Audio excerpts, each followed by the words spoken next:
Hey everyone, this is episode 47 of Sketch Watch Play, a pop culture podcast talking movies, TV, cartoons, video games, and everything that comes with those. You can find us on iTunes, Google Podcasts, YouTube, Spotify, and most third-party podcast apps and directories. If you want to stay updated or send us feedback and topic suggestions, you can email us at sketchwatchplay@gmail.com. Follow us on Twitter and Facebook at SketchWatchPlay. Join the Discord server located in episode descriptions. And if you enjoy what you hear, you can support the show by leaving positive reviews on Apple Podcasts and spreading the words of friends, family, social media, the works. I am John Fleury, and joining me today is returning guest, fellow animator, and OG co-host Christopher Wade himself. Chris, how are you? I'm doing okay. It's good to be back. Thank you for welcoming me to this new segment. Appreciate it. Yeah. It's I guess technically I wasn't able to get you on. It's become like a yearly tradition to have you on at least once since we started the rotating co-hosts. I think we did miss 2020 just because so much of the show was on hiatus, but sure. It's not a big deal. It's just always fun to have you on, and honestly, I think you always give some of the most fun and insightful looks at whatever we choose to talk about. Yeah. That extends to your social media presence. If you like to talk animation or current events or pop culture on Twitter, you're super active and communicative on there. Mm-hmm. And I'm active on Twitter. I recently started a Mastodon account over on mastodon.art, so you can find me at the same handle at It's Me Chris Wade. Nice. Then that's I also have my YouTube channel where I'll be posting the very big updates of my animated film, The Will of Monsters, and you can check me out there over at Sparkflow Studios on YouTube. I was going to bring up Will of Monsters because I'm on the Patreon for it, and it's exciting to see all these little tidbits. Oh, so so you're in the know about all the big not big, but all the incremental updates that we've been making, like storyboards and little animated clips and the shots that we've been working on. Good. Exactly. Yeah, cool. Yeah, so I think the last time you were on was the Steven Universe Roger Rabbit episode last year. Mm-hmm. What are some things you've been involved with since then? Is it mainly still Will of Monsters? It's mainly Will of Monsters. I am chatting with... I'm not sure if I can say that yet. Don't worry about it then. Yeah, okay. There's a fan project that that I've been chatting with, so I might be involved in that. There's a couple of things that I want to talk about, but I just can't. One of them is really, really important. But we'll get to that. Those dang NDAs. Yeah, we'll get to that when the proverbial shit hits the fan. Per se. Yep. Again, follow his Twitter because when he can say something, he'll say it there. I will. And I'll just say real quick, maybe you saw this, but I'll just say I'm so plugging away at. I've honestly been very slow on personal projects this first these 5 months of the year because of school and some treatments, some medical treatments. Those are winding down this coming week, so I'm going to devote a lot of this summer to Spacious, Wario, YouTube reviews, drawing commissions and streams and such. But I can say, did you see my tweets about the fan project I got involved with? Oh, what was it? I didn't see that. There's going to be a fan-made Sly Cooper animated series. What? That's cool. Yeah, and I will be a character animator in Toon Boom on it. It's run by a Cruxicon who did the Sonic Adventure 2 Reimagined. Oh, okay. And is a talented artist in their own right. And how do you spell that? Yeah, and a lot of cool artists and voice actors are involved. We've got our little private Discord going on, and everybody just seems super enthusiastic and a lot of great talent and good people on board. So I'm excited to be a part of that. How do you spell a Croxicon? Let me pull it, man. ACRUXICON.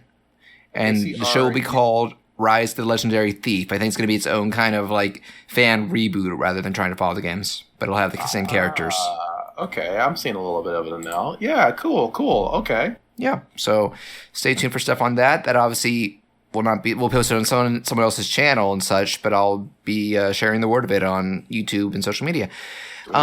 Any other little things you want to talk about before we dive into our main topics? Because let's not much except for on the life end. I actually quit my job of 10 years and started a new one. Wow. So it pays better. It's a little further out, but the new paycheck allows me to aggressively look for a new house for me and my wife. Oh, that's awesome. Better. Yeah, so we're looking to move out of my in-laws' home at some point, but the housing market's shit right now, so we'll see what happens. Yeah, you were just talking about with me and on social media, like how you found a good match, but someone beat you to the bid. Mm-hmm. That's been a very big recurring thing. Is you'll have the exact amount of money plus a little bit more of the asking price of the house, and then someone would be like, "But what if I put $20,000 on top of that?" And then you're like punched out. You're punched out the running. It's like, cool, great, thanks, that's awesome, cool, great. Yep. It's very Perseverance. Perseverance, the key. It's key to the human experience, and I'm talking all philosophical for houses, but it's true. Mm-hmm. So, do you want to get to our two main topics right now? Yeah, man, let's do it. All right, this will give us more time to talk about it since you need to be off within 2 hours. Though it's not out at the time of recording this, so you haven't heard it. I thought it would be, based on your suggestion, fun to revisit the previous episode's main topic because I love hearing your thoughts on this. Chris, how do you feel about Arcane? I thought maybe you could love me like you used to, even though I'm different. But you changed too. So, here's to the new us. I think Arcane's incredible, man. Isn't it? Yes, I think it's really cool. It's an achievement. Yeah, like it's the kind of show that was given the exact amount of time that it needed to really make things as pitch perfect as it could. Like that project was like 5-6 years in development. Oh, that makes sense. Yeah, like I'm looking at all the character art and all the finessing that it took to get a lot of those stories out the door, and being able to make that particular story of League of Legends work, because there's a whole bunch of different factions of League of Legends out there, and they try to and from my knowledge, Riot tries to separate like which like this is this kind of canon, this is this kind of canon. Yeah, I know I've read that they aren't trying to strictly keep this to the canon. I think they are like, you can take liberties if it benefits the story. Yes. And also I was going to ask, have you ever played League? I have never played League. No. No, same. Yeah. I mean, I've always seen Jinx running around. And Jinx is like the Harley Quinn of video games. She's an icon. Yeah, and I've made that comparison a bunch during my Arcane watch, and I still like her. I think she's a really really great character. Like watching Arcane, there's so many people that you want like good and bad things to happen, and it's such an enticing show. I love it. I love it to pieces. Yeah, I actually just last night I visited my parents to help them with some of their farmhouse renovation, and we typically do movie and TV viewings together, or we have often, but not this year because they're far away at their farmhouse and I've been in school. But we find some time and they set up their TV, and I was like, "You need to see Arcane," and so we sat down and watched the first act.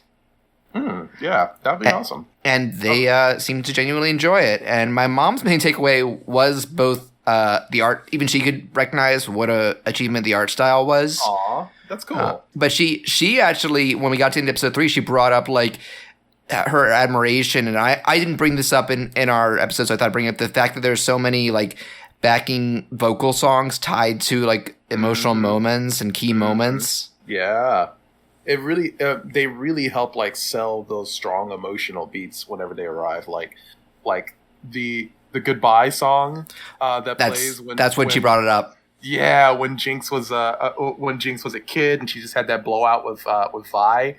Oh man, that was such a great moment. I liked how well choreographed the camera direction was, and how characters were staged. There's a lot of amazing technical aspects to just certain moments that the directors and the artists and the writers really wanted to be really seemed to want to be in sync with when they popped off with certain shots that are very clearly comic book and anime inspired, but nonetheless still invoke a very kind of original style in between them. Like it's an extremely good middle ground of great animation, great timing, great technical effort. Yeah, and I was going to say for like the actual aesthetic, I've been seeing people bring this up online. It feels like we're kind of in this new wave where we're seeing stuff that's still at its core CG, but it's becoming like this hybrid of 2D and 3D. Like Spider-Verse kicked it off, and this and stuff like Klaus is continuing that. Yeah, like it's a very natural progression where like one studio does an extremely good job, like Klaus did, and then another studio takes that energy once like one or two or three steps forward, like Into the Spider-Verse did, and then Arcane is like the natural progression, and now you have the Bad Guys that's come out, the new Puss in Boots too. Like DreamWorks is on board for this. Yeah, at some point, like these studios are just gonna have to nut up and just be like, you know what, let's just do 2D and put it in theaters again. Did you hear about Disney? Oh yeah, I've been heard about Disney. That like, they might. We'll see. Yeah, well, Disney. That is Eric Goldberg leading the new or training a new 2D animation division. Yeah. With Disney. Yeah. That is not a surprise to me, only because like Disney knows that they've been dealing with the 2D aesthetic for quite some time since Paperman. Like they've wanted to like marry the 3D aesthetic but with 2D principles for quite some time. And Arcane is an excellent example of that. But at the same time, these companies know that, you know, seeing the big resurgence of 2D online with a lot of independent projects, they're not going to be able to use the photorealistic mediums and rely on those mediums for all time. They got to switch it up. Like that's just having a variety of shows and films that look extremely different, but also extremely modernized. That's how you stay relevant. Yeah, audience tastes and style trends. Oh, they're always changing. Mm-hmm. That's right. Yeah, you can look at. We're going to talk about our main topic, like this. What did 80s anime look like? It looked like this. Mm-hmm. Yep, yes, it did. But did you? Let's keep to delve more into Arcane. Like, what were some of? We talked a lot about the technical side, but what were some of the plot and character elements that spoke to you the most? A lot of the character acting spoke to me the most, especially with Vi, especially with. Ah, man, what is the little guy's name? That's part of the big oligarch group that holds over Piltover. You mean like the little 300-year-old Yoda guy? Yeah, Heimerdinger. I love him. Heimerdinger is my favorite wonderful guy. Yeah, he's my favorite character, even though I just forgot his name. It's a weird name. It is, but I love his design because like his eyes are framed in a way where you're automatically pulled into him, and he has a lot of great acting moments with his ears and his little mustache, and his voice is so different from the rest of the cast, and he's always the one who has he's always trying to look out for the city, but he's also kind of left behind too. The city wants to move forward, right, and he's kind of holding it back, and then the city's like, well, we're just going to leave you for spoilers abound, but please. Yeah, no, we can go to spoilers. Yeah. Please watch Arcane if you haven't already. So Heimerdinger is basically booted off the console, and he's left to go down into the underside of the city in order to invoke change. And I love. There's a bunch of really great character arcs like that in the show. So Heimerdinger was one, Vi was one. Oh man, there are so many. How about you? I just think it just juggles all these interconnected stories that can be, even though they can be mostly happening separate from each other, like when they intersect and influence each other, it feels very natural. Yeah, it does. Like it is Vine Powder's robbery that kind of sets off Jace's story.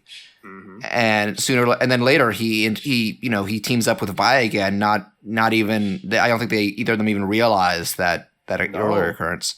No, they don't. And plus, there's Jace's brother in arms, Victor, who unfortunately goes through a lot of shit for the name of science. Even to the point where he's trying to he's trying to keep Jace on his side, like he knows everything. He knows everything that Jace is trying to accomplish, but he's still at some point in the story, he's also kept at a distance, which is kind of the same thing that Vi and her awesome gun-toting girlfriend Caitlin go into.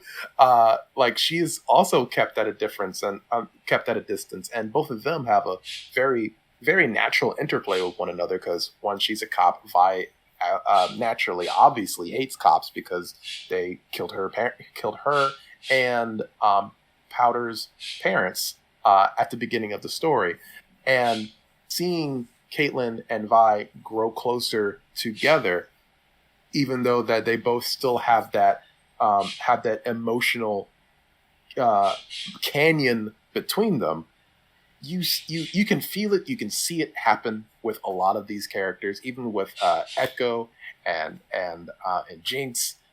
It's I think it's really fucking cool. You don't see a lot of animations these days go that deep into interplaying relationships with characters. Yeah. And it's mostly because a lot of animations don't have a lot of time or a lot of the budget to do so. A lot of them are very like, you need to finish the story in 6 months, and so then we can release it, as opposed to 6 years that Arcane had. It's amazing that this show was made. It's a miracle it was made in this way, but it does kind of make sense. Riot has a bunch of money to throw around. Riot's like Epic. They have this one PC game that just gives them like infinite money. Yeah, it's an insane amount of money that they have, and it was surreal seeing Arcane come out, and also being put at a distance with my wife, because I couldn't see a lot of what she's doing. And then after the fact, when she was done, she was like, "Hey, I worked on this game for Riot," and she showed me what was it called? It was called Hextech Mayhem, and she did a lot of she did like a lot of designs. I played that. Yeah, she did a lot of like poses and storyboards. She storyboarded the opening to that game. No shit. Yeah. Serena's like not active on social media, so I don't know what she works on. Oh yeah, she's like, I'm too busy for social media, and also Fair. It's a lot of work, and Fair. also I'm really shy. Fair. So it's like, fair enough. And social media comes with the temptation that you want to share everything, so I kind of get that too. But she was like, for several months, I was like, "What you working on, sweetie?" She was like, "Can't show you." NDA. Like, okay.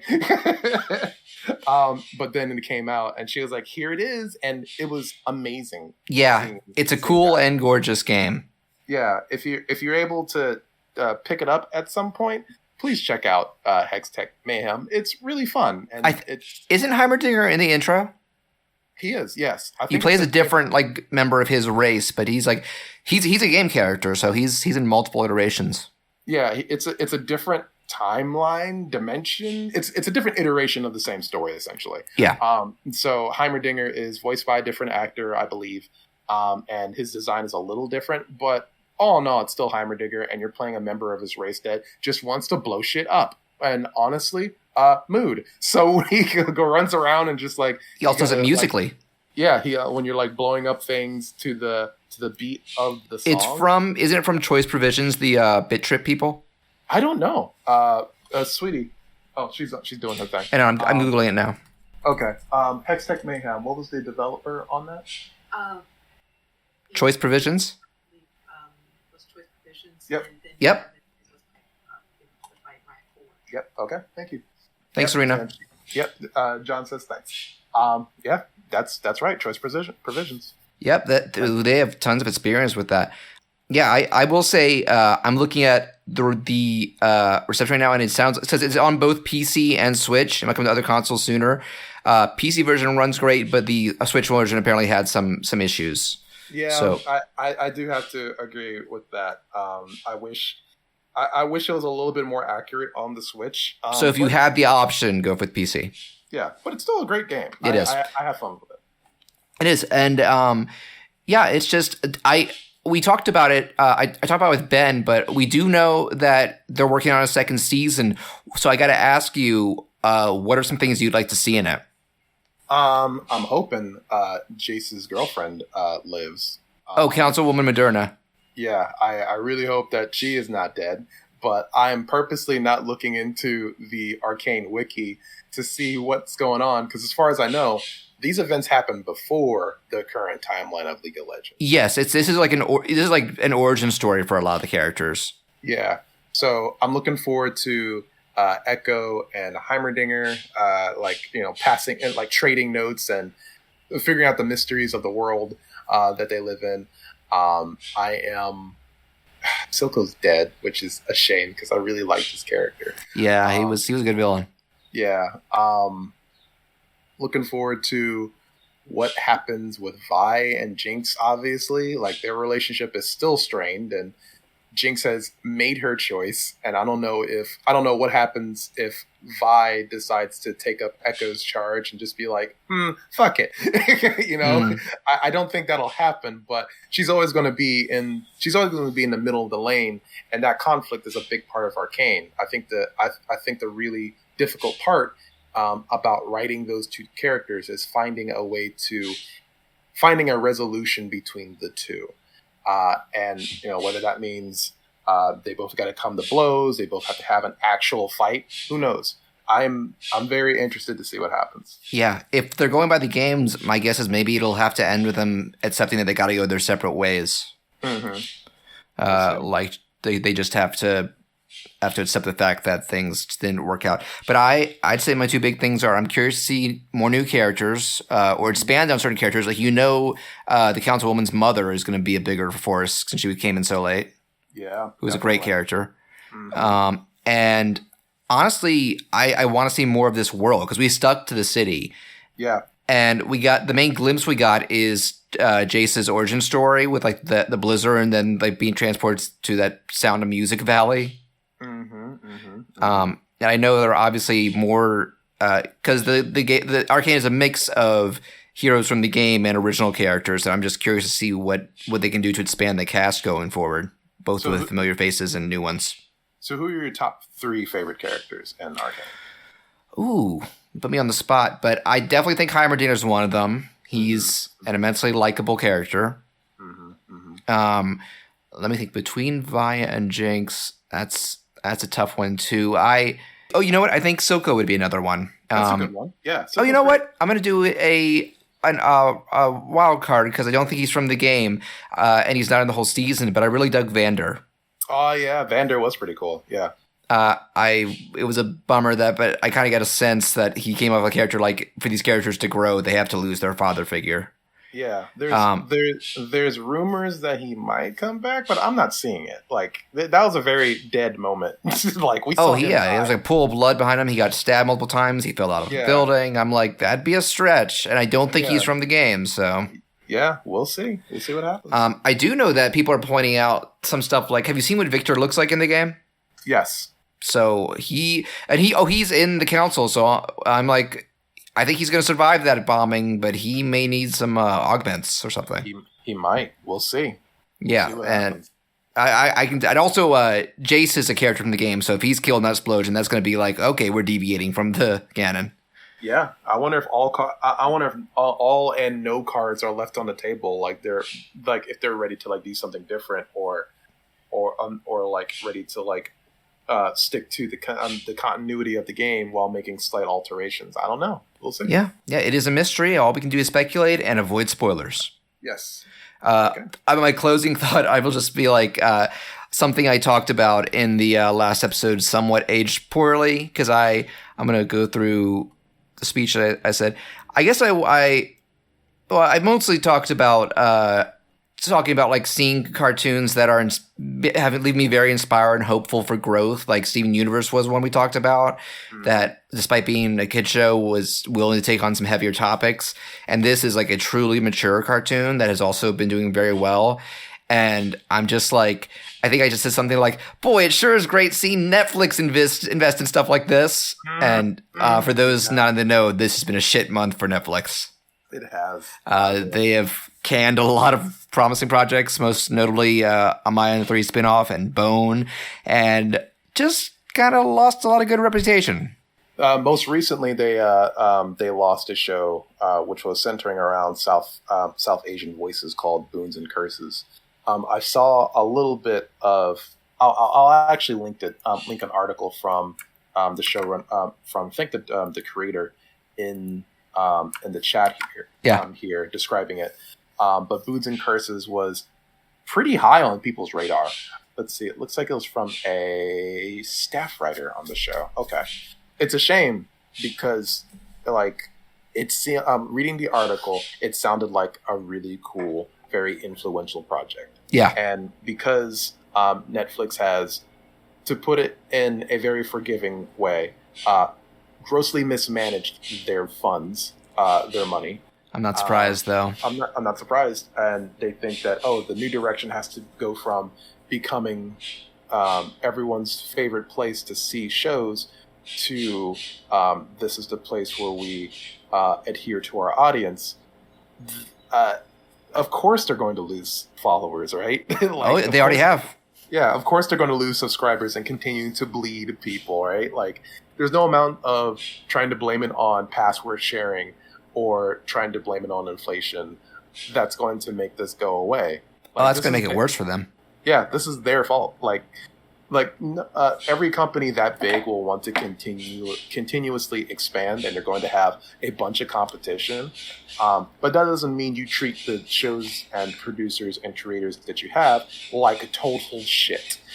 Yeah, it'll be very curious to see what the Netflix landscape looks like a few years from now when we see more effects from it. Yeah, my money's on Blockbuster coming back. I don't know about you, but I'm sure they're rubbing their hands and wringing their little fingers like tiny little supervillains, just going, looks like the butt's on the other foot now, Netflix. And I'll bet they're like, wow, we dodged a bullet in not buying you. All these years, we thought it was a curse. Yeah, right? Like, now I'm looking back and I'm going, $50 a year for a membership ain't too bad. $100 for a lifetime membership doesn't sound too bad. That's a good deal. Yeah, adjusting for inflation, that would be something entirely different. It'd still be better. But at the same time, like, at least I know what I'm getting, and at least I know that those shows will not go away and just be canceled after one season because Netflix wants to throw $20 million at one episode of the live-action Airbender, or maybe a transphobic comedian who isn't really all that funny. Who knows? Maybe if they kept their money in their pocketbooks and managed it a little bit better, they wouldn't have the entire animation community pissed off at them. I don't know. I think the way things go, it's not just going to be animators who are mad at them. I'm just throwing out ideas. Yeah, it's funny how I was comparing. Like, you look at how many originals like Disney Plus or Hulu does. I'm like, man, they just don't have the Netflix numbers. Now it's like, oh, maybe there's a reason for that. People have choices now, so it's not like everyone's going to. It's not like 7 years ago. No, less of a monopoly now. Yeah, where it was just Netflix and cable. Well, now you get to cut the cord, and you get now you have like a bunch, like 100 of like streaming services. It's like a streaming service every week now. There's Tubi. What the hell is Tubi? I've never heard of Tubi. She's a robot. Yeah, there's Sling TV, Sling TV, which I keep hearing about but never have. There's a bunch of stuff. I don't know that one. Yeah, but a lot of. Did you hear about CNN Plus that lasted like a month? I heard about CNN Plus, and that's don't know what happened there, guys. New management.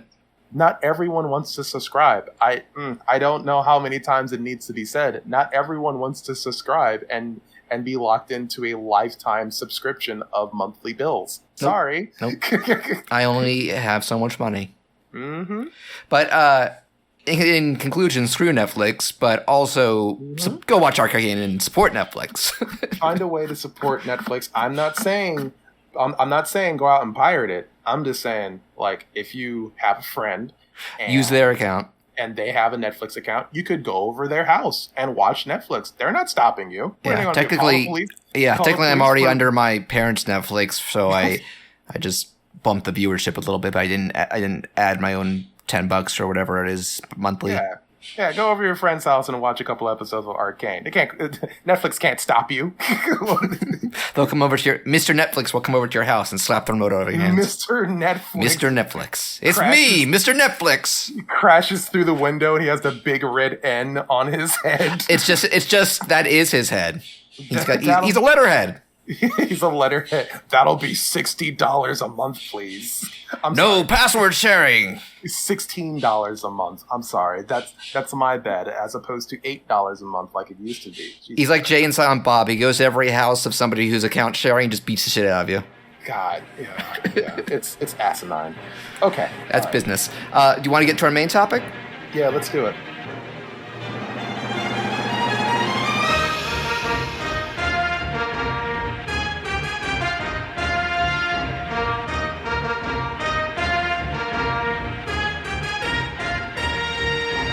So for today's main topic, we are picking something. I kind of feel like we're kind of going in a direction with the last couple episodes of obscure things that are like that I think are worth talking about, because we did, or I did Dial Code Santa Claus, this old Astro Boy, and this and Ben picked this obscure OVA. We did pick Arcane for the past episode and a half, so there are exceptions.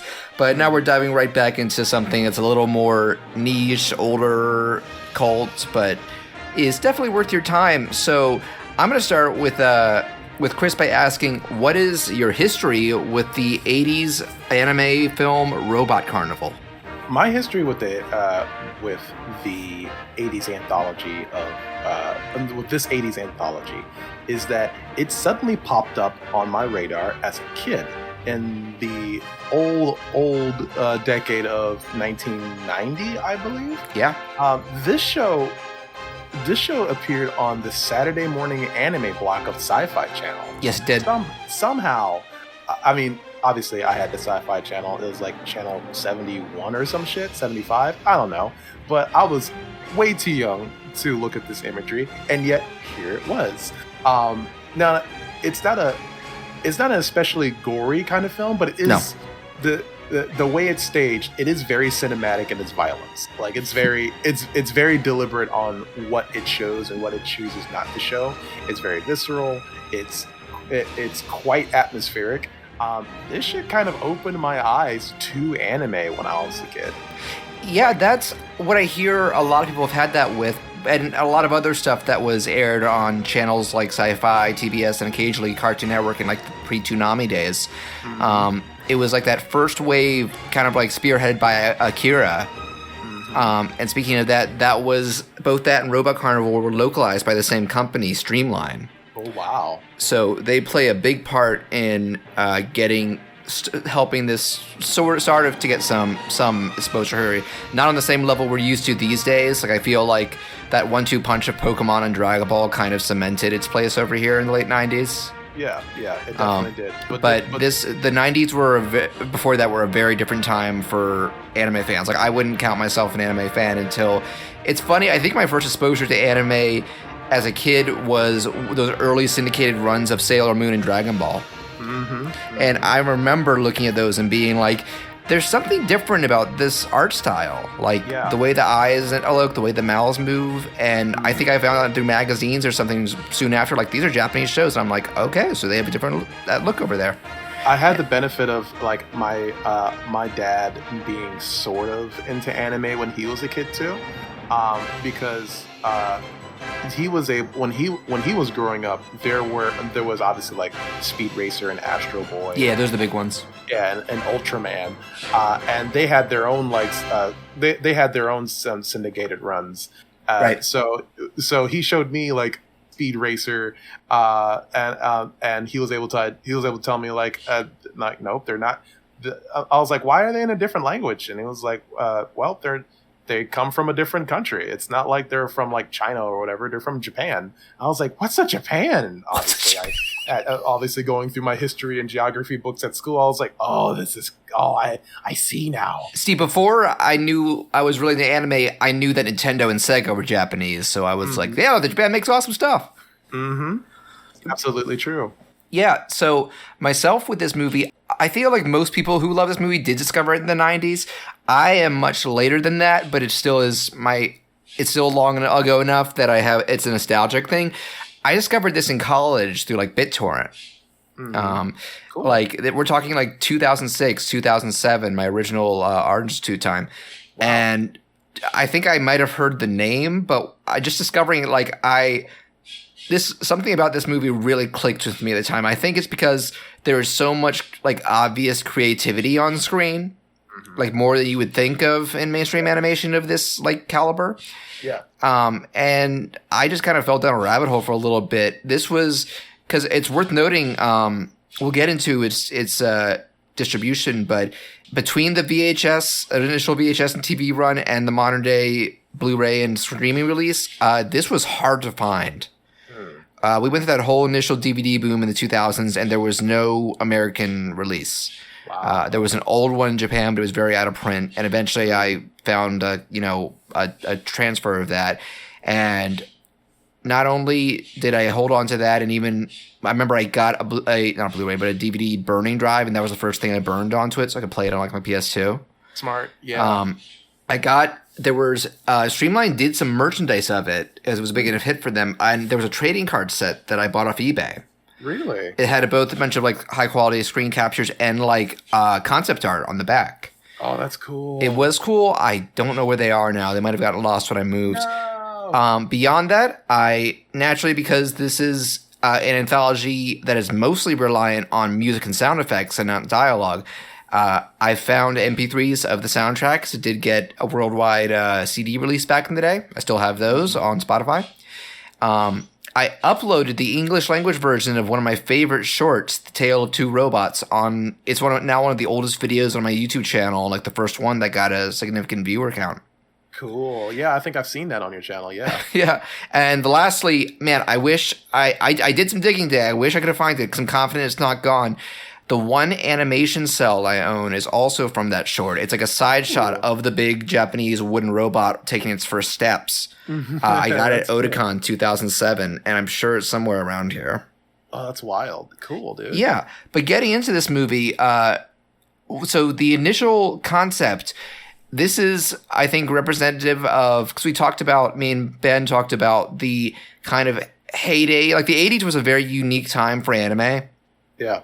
And part of that was Japan was like having like an all-time high in their economy, so they were willing to take bigger risks on like the content and plots of anime. And you combine that with the rise of the home video market with VHS and Laserdisc, like the first time you could bring this stuff home, and that meant that investors were willing to throw money at direct-to-video stuff. Now, direct-to-video kind of has a stigma over here. You think of like, Disney and Don Bluth sequels that don't have the same amount of care put into them. But this is more akin to something like when you get cool stuff on streaming. This was like, there's a lot of classic stuff that is well regarded by anime and animation fans that wasn't made for theaters. It was made for video, and this is among them. Yeah. This is a very rare look into what animation does, specifically the anime industry in Japan. Like what were their philosophy? What were their design philosophies like way back when? This was what is the word I'm looking for? This was a landmark in what they were doing back then. It feels like I was stepping into a time capsule when I was doing while I was doing research into but in a good way. Yeah, it really did. It was. This is an exquisite piece. Like you're not going to find much like this these days, and even back then you weren't going to find very much like this. So it's very much like a diamond that you could find, and it's free on YouTube now. That's what I'm going to get to. Yeah, I'll just say it right now. Praise Discotech. Yeah.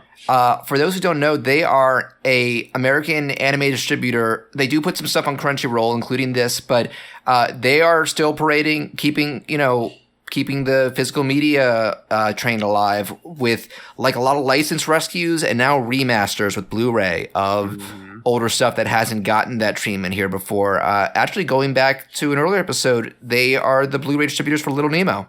Yeah. Which is also available on YouTube, but if you want a better transfer and some features, pick up the disc. Yeah, it's wild the kind of stuff they've been doing. I've been picking up a lot of their Blu-rays lately. I need to pick up more. They actually, maybe not high art, but dear to me, they were the licensed rescuers who put out the Bobo Blu-ray box set. That's my other purchase from them. Thanks, guys. Actually, that is significant because the Japanese version had never been officially subbed until then. Oh, nice. And the writing, like that was a gag anime kind of like Samurai P. Cats where they heavily like localized and rewrote everything. So if you want to see the genuine article, then you can legally. But again, it's very likely that if you're listening to this show, you haven't seen or maybe even haven't heard of this, but there is no risk in checking it out. It is legally on YouTube and Crunchyroll as well. Mm-hmm. Go see it when you have an opportunity. I'd actually recommend, like, look, if you like experimental animation or old anime, pause this episode now, go watch Robot Carnival and come back because we're going to. It isn't so much a heavily spoiler thing, but you want the experience to be fresh. Yes. I wholeheartedly agree. So I will just say we're about to get into the segments, but I will say a little bit of history because the Blu-ray is super informative and it has tons of extras. Like each segment gets some liner notes on like the director and the goals of each short. There's concept art, there's storyboards, and there's a little like documentary about the film's history and distribution. There's like scans of promotional materials. It's the full package. Now, is all that information is that like printed material or is it on disc? It is a bunch of it's galleries basically, probably safe paper. Okay, but it works fine. And so the interesting thing was this was done by a pretty small studio back in the 80s. You wouldn't think it from the apparent budget and stuff, but then I read about how intensive the work was. Like some of these directors devoted like a year or two of their lives to this one short segment. And would do a lot of like the key animation themselves rather than these big crews. So I can see that. Like there is so much like care put into a lot of these shots. Yeah, they were deeply personal projects for so many of the people involved because unlike today or even mostly before that, they got carte blanche pretty much. There was just one like kind of. And this kind of happened because a lot of these guys were friends. Some of them hadn't directed before, but have gone on to direct other stuff. But it was like they were key animators or character designers or some other stuff. And two of them who were friends started, brainstorming this kind of project and got more people on board. And apparently the idea was like you would do each of your shorts alone in a bubble so it's not influence each other, so the style and plots could be totally different. But they did have the idea like let's have a unifying theme, and it came down to two choices: either robots or girls. Well, to some degree, some of them chose both. But like I feel like that statement is the most anime sentence ever said: either robots or girls. Yeah, that is true. And apparently, they actually even agreed, like, if we got greenlit for a sequel, we'd go with the girl theme, not robots.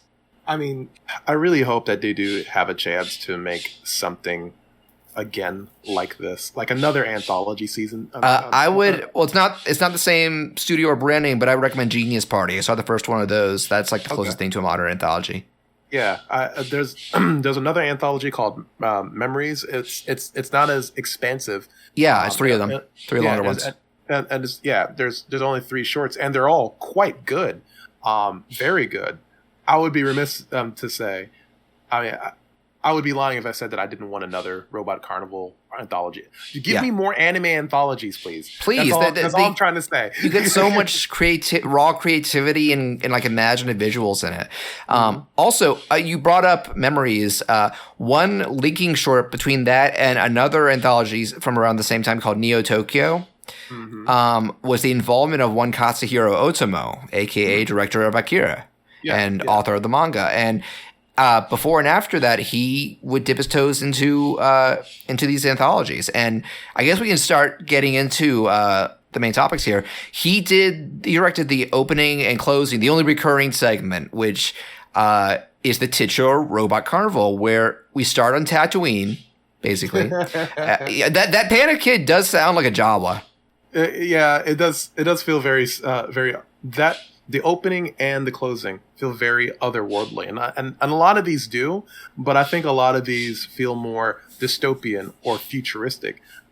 This one felt very like this could be another Earth somewhere, because there are humans here. There are people, and it looks like they have their own culture, but it felt like what would happen if this was like a Star Wars kind of galaxy.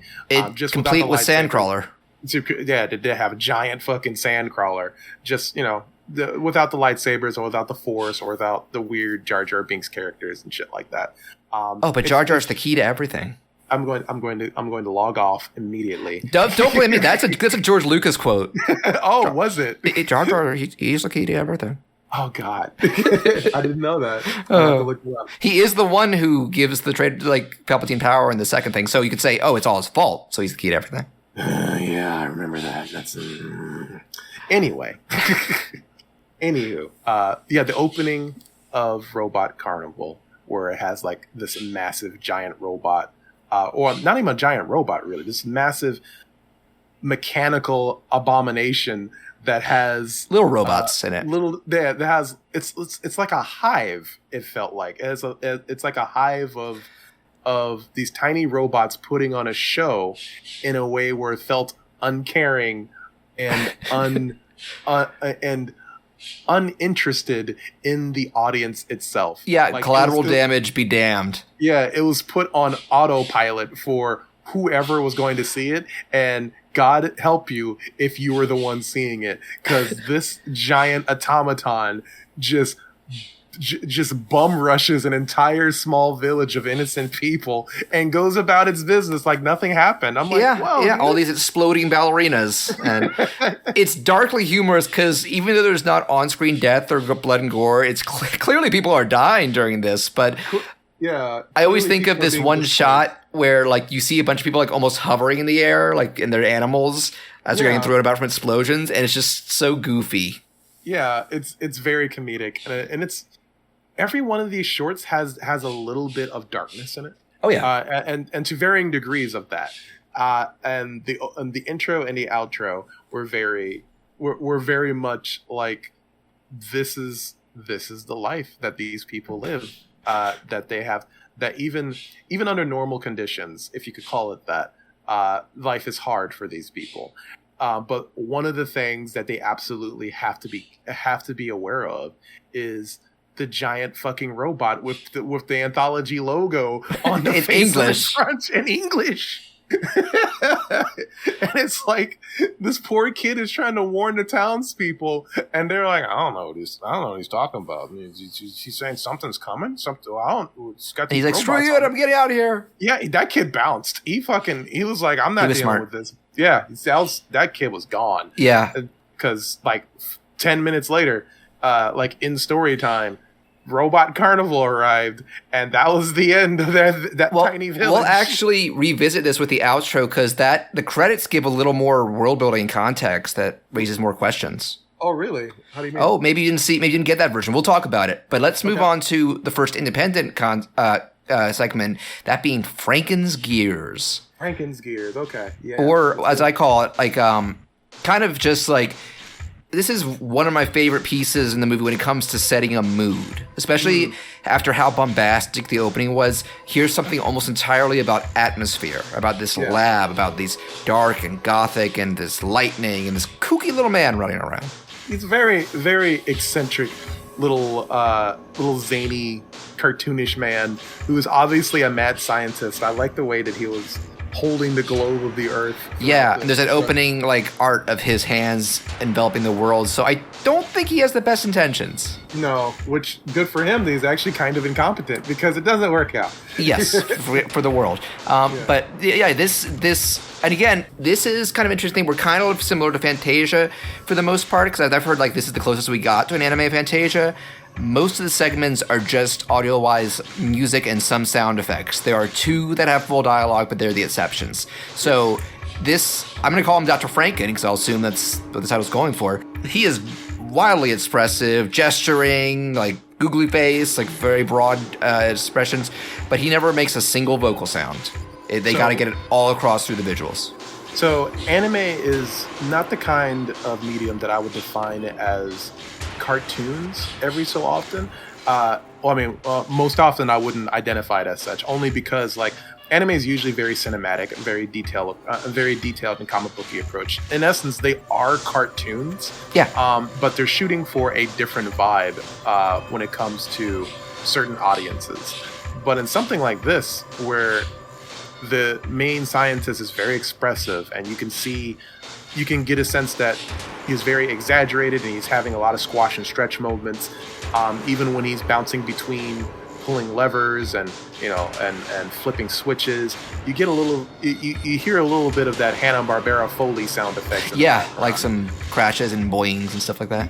Yeah, his mannerisms are very cartoonish, and I like that. Like, you see a lot of, you're going to see in 3, maybe 4 of these shorts, there's a lot of cartooned energy happening that I really enjoy. I don't want to say very Looney Tunes, but there's a good bit of like what is traditionally here in Western cartoons, very slapsticky, very broad. slapsticky, comedic, broad kind of energy happening with these characters. So yeah. I appreciated it. I appreciated Franken's Dream in Gears. the sense of how, in a sense of like, Franken's Gears, in a sense of all the, in a visual animation sense, even in the technical details of its, of the background and the mood that I was trying to set, like you said.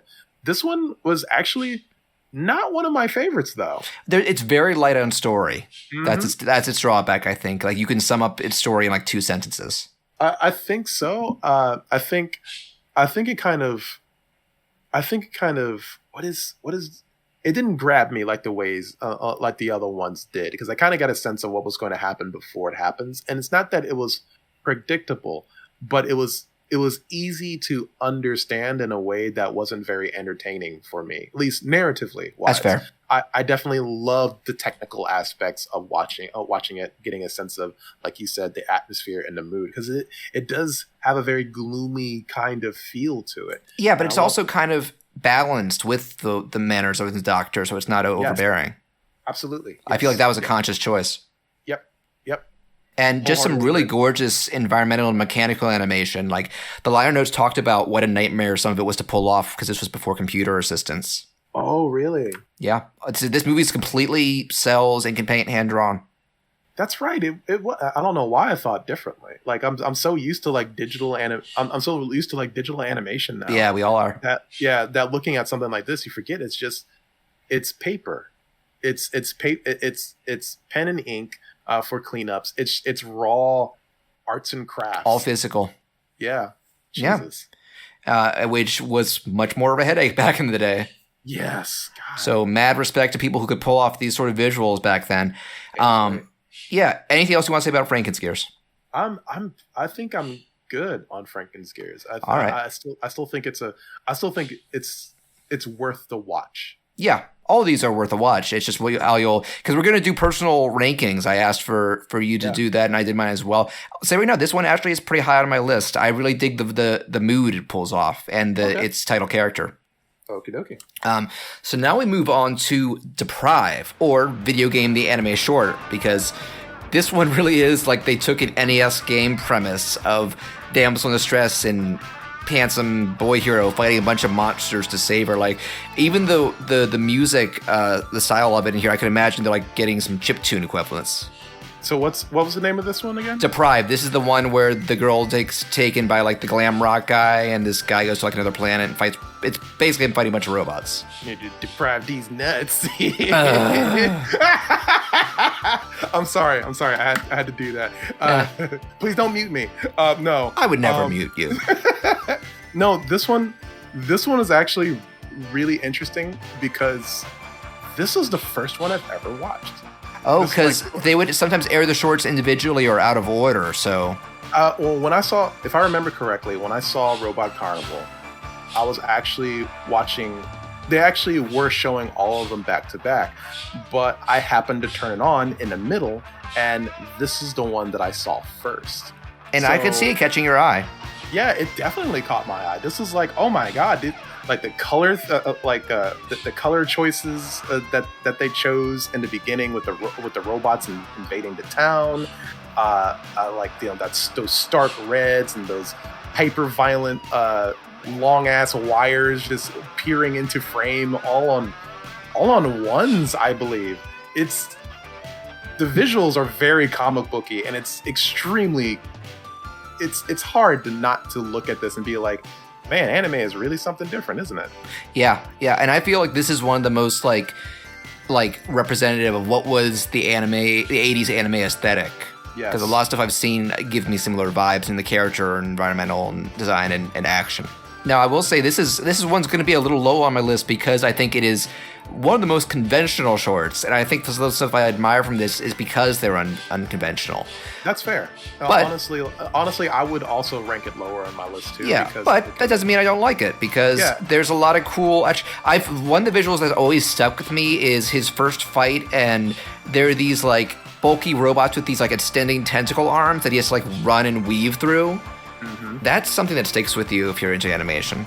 Yes, the way there's a certain fluidness to how the main robot character flows through those long ass wires from the robots that are attacking him. In the beginning of this short, the robots beat his ass very easily. Oh yeah, there's a quick shot of him like getting repaired or recharged or something. Like, all right, I'm gonna go harder this time. Yeah, and now he's like an upgraded version of himself, and he tears through those specific robots very quickly. And the funny thing is that looking back on this, I think this is the short that primed me for Mega Man X. Oh, that totally makes sense. States. Yeah, because it's very futuristic. It's very like it's not like Dr. Wily's taking you over to city now. Like Mega Man X was very. It was about as grim dark as you could get with a game that was still aimed towards young gamers. Yeah, and limited by Super NES tech. Yeah, but even then, like you have a future with Mega Man X as opposed to regular Mega Man. You had a future that was emphasizing dark backgrounds and bright foreground colors with neon illumination and characters who would get ripped apart or die. Looking at Deprive and seeing a lot of that aesthetic there, even with the very gaudy glam rock 80s villain. Oh, I love that villain. God. Love him. Both that over the top 80s design, but even like he gets a personality across despite there being no voice. Like initially he's just lying around all dismissive like a Roman emperor almost. Mm-hmm. And even when he's defeated, like he's lying there and before he fades away, he gives a kind of like smirk that's like, good job, kid. Yeah, like there's a lot of character in these moments, even without sound, even without exposition, even without characters narrating the exposition.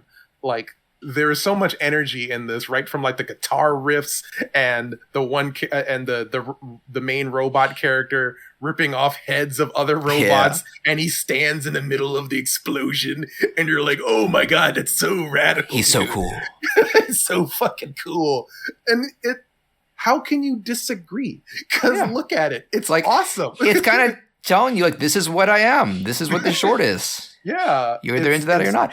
Oh, I wrote one note here. I'm sorry, but you'll probably get a kick out of this. When he's kind of like towards the end, he's caught and he's being tortured with like these electric shocks and these flashing color patterns. Mm-hmm. I just had one line in my head. What's that? Spaceball 1. She's gone plaid.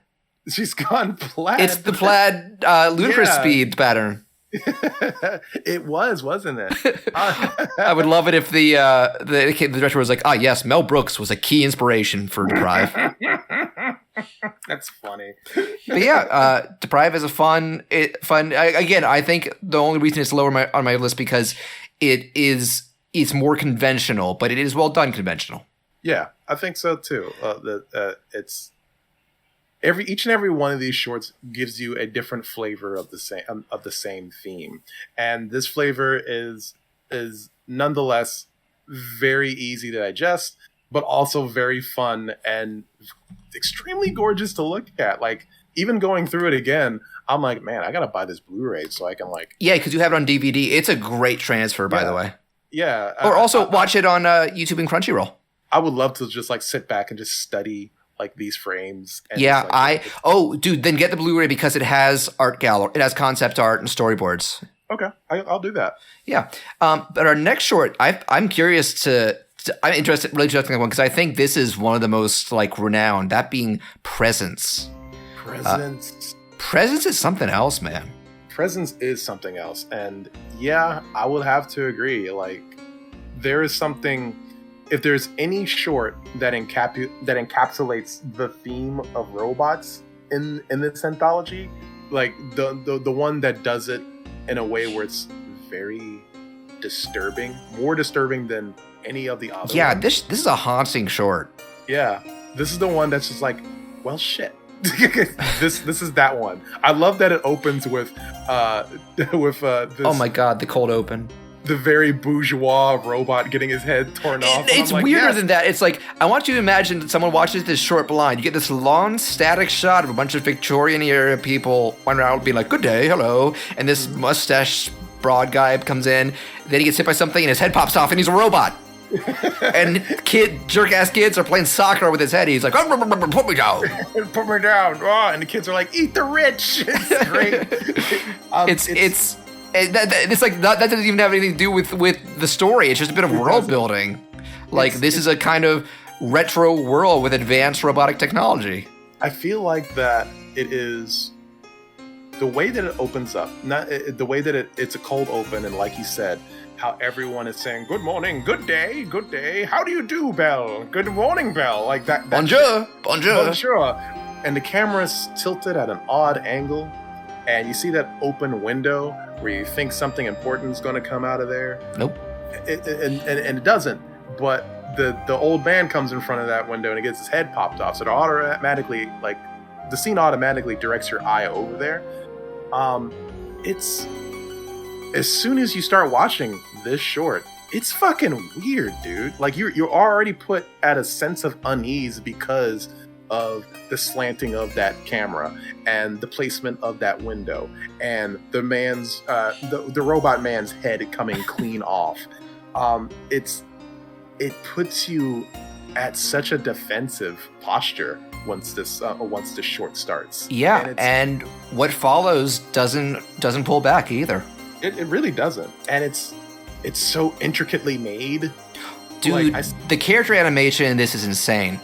It is a little. It's more or less. It's not as insane. Well, I'm sorry. That's not those aren't the words I'm looking for. Well, it's impressive. No. It's also uneasy as well, because all of it's extremely well done. There are places where I think where the animation is a little overdone, but that's not the point I'm trying to get across. It's that the animation in this short, where characters have very like weird facial anatomy and very unique designs, like very more realistic but also still caricatured in a unique way. Yeah, very odd, but also very unique at the same time. And I'm looking at this right down from the bones of this thing, not just like the angles of the shot, and not just in the character designs themselves, or the fact that what seems to be like characters kind of moving on ones when they get up or turn to the side or something. There are these quick little shots that you don't notice, and they kind of sit with you. There's this shot where the main scientist dude, he's the guy that builds like who's building a small little robot girl as a hobby. He's over by like the lake. Yes. And he's just goofing off and shit. Like throwing a screw into the water. Yeah, and you see a shot of the lake, and you see like little things in it, and you don't really think much of it because it looks like junk, right? Right. But for a split second, a dismembered robotic hand comes into the shot, and then the shot just pulls away. It just cuts to the next shot, and you're like, "Holy shit, what was that?" And like it does. It leaves you asking some questions about this world. It gives you such an impression, and the movie doesn't lag on shots like this. It's like, that's not as important, but sit with the feeling, and that's what this movie. That's what this short does. It makes you sit with all these uncomfortable twinges and uncomfortable ideas, makes you think about, why does this dude who's a toy maker have this very gothic, tacky looking, robotic, 80s looking girl, life-size girl doll that only he knows about and that only he's building. And it's a strange little hobby, one that he's put clearly a lot of time and a lot of effort into. But it's also like, you want to look at this, you want to come up to this dude and be like, man, that's weird. Does your wife know about this? And like, no. Clearly she doesn't. It's like, what's going on here, man? You're just, and yeah, it's a hobby, but it's not framed as anything like it's not framed as anything like sexual or deviant. No, it's actually that is what scares him when it happens. Yeah. Like let's just give a little background. Like, this man is in a loveless marriage. His wife is all business. They feel, distant. So, and he also talks about, at least in the English version, how he never really knew his parents and her traditional mother.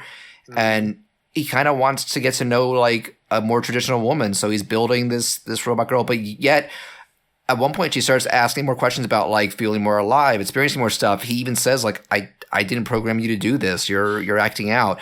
And when she starts to like try and embrace him, he just on an impulse kills her. Yeah. It's extremely disturbing, right? Like, he's experiencing the kind of uncanny. I want to say, to its credit, because we have a lot of anime that feels creepy, especially in regards to how it treats like the female characters. This feels self-aware. This feels intentional. No, it's definitely intentional what it tries to do and what it's trying to say. And I'm not trying to invoke like some kind of weird societal, some kind of weird message about society or some shit. What I'm saying is that what this film is saying about the world that it's in and about this particular character is that he is reacting in a way that he reacts in disgust and kind of bewilderment of this thing that he's built. He even, like, when he's walking through like the city and he stops at this trash pile of severed robot heads. Yeah, it's foreshadowing, and yeah, he's looking at all this junk. But there's a point where you kind of look at him and he's looking at all this junk and he's like, you kind of get the sense that he probably doesn't want to. He's probably thinking, man, I really hope this doesn't have to be my little thing that I'm building one day. And then he does it himself. And regrets it the rest of his life. Yeah, the little robot girl that he's building like is asking like some very like reasonable questions, like, why am I alive? Why did you build me? I'm alone. I feel alone, but I don't have to be alone. You're alone. Why don't we don't have to be alone if we're together. And he doesn't know how to deal with that, and he doesn't and he doesn't know exactly what he created. And I think that's both cool, both thought-provoking, very disturbing at what he ultimately does to his creation. The themes of loneliness, the themes of regret and guilt, all of that is very obvious in this short. And it's really good because I came into this, I watched this short and I was like, oh man, it's this one. And then I remember just how much it made me think about storytelling as I was growing up. I was gonna say, I can't imagine how like little you responded to this. Oh no, I wasn't this articulate, but when I was a kid. But when I watched it as a kid, I remembered feeling weird about it. Right. Like weird in the sense of there's a lot of shit going over my head that I don't understand, but something is wrong here. And it's cool that there's stories like this. Yeah. And I think that it's cool that there are legit cartoons diving into these ideas. Yeah, it's very inspirational in that way. And I will also say, I think this is one of the best uses of the anthology animated short format, because I could see if you tried to make a full movie of this, it being boring. Yeah. But this feels like just the right amount for what they're going for. That's honestly how I felt with Alita Battle Angel. There you go. That's just me. But no, like you're absolutely right. Like the way, all right, so animation wise, there are times when the animation feels a little bit overdone, but it works to its benefit because it's still very uneasy. Yeah, I think about when there's like this overhead shot of him opening the door to get into the shed, and it's so fluid. Yeah. Like you didn't have to do that, but you didn't have to put all these frames in that one motion, but y'all did, and it looks great. There's this point when the robot girl visits him as an old man. He's having visions, yeah. Yeah. And she drops to her knees, and the billows in her skirt. It's crazy.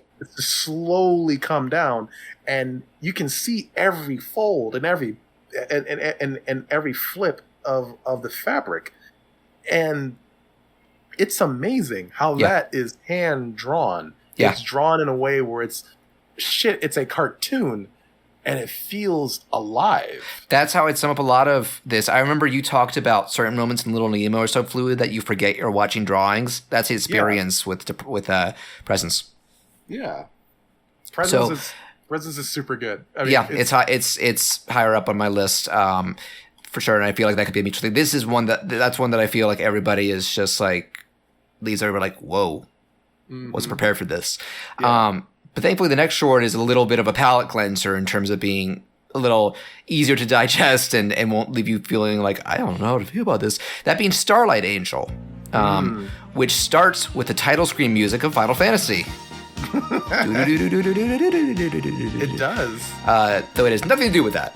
It's because you can sum this up pretty easily, though it kind of gets a little weird and hard to follow in the second half. But I'll sum it up like this. We have these two teenage girls visiting like a sci-fi robot-themed amusement park, which honestly I'd love if there was a place like that. And one of them, they run off, drops like her necklace or locket near a robot worker, we assume. And the other one realizes introducing her like, oh, my boyfriend's going to be here. You want to meet him? But we realize the main girl, when she sees this guy, is like, shit, that's my boyfriend. He's cheating on me. And gets emotionally distraught and runs off. And I'm a little unclear about what is going on, Scott, but I guess like she impromptu gets on this ride that is like influenced by your thoughts and emotions. That's the only way that it makes sense. The robot worker shows up, is revealed to be a pretty handsome boy in a robot suit, and is trying to return the locket to her, not realizing, it has a picture of this boyfriend, and this pisses her off more, causing this badass like kaiju mech to appear. Yeah. And man, this is a dangerous ride because it genuinely like hurts them. Yeah. But the power of love gives the robot man a lightsaber, and the day is saved. Yeah, it's this short is very. I don't want to say it's definitely more lighthearted than most. Yes, and it feels very. It feels even very though there's modern. Emotional like not even undercurrent. It's part of the plot. Yeah, it's very. And it's still very modernized because it does feel like that. These girls have just gone to like future Disneyland. And are just there's a castle in the middle and like an electric Main Street night parade. It's very Disneyland. Yeah, and like most Disneyland workers, they'll do their best for the customers, guiding them in the right direction. Yep. And being there when needed. So that's how this robot worker kind of reacts. And I really like this short. Like the animation's nice. I like it when Tetsuo and Akira made a special guest appearance. Yes, you can see some Akira characters like recolored as extras in the backgrounds.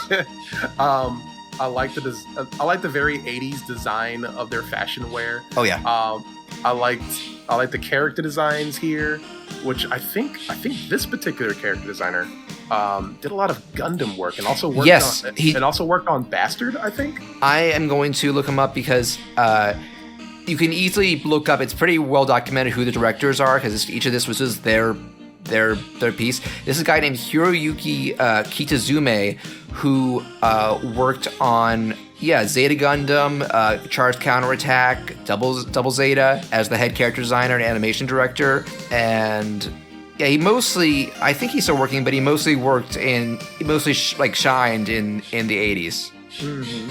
And this really like shows off what he's able to do with these characters and what his design philosophies were.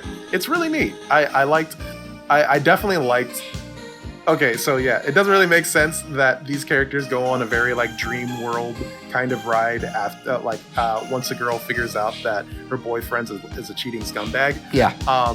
But I kind of like those segments. They're really because It's imaginative.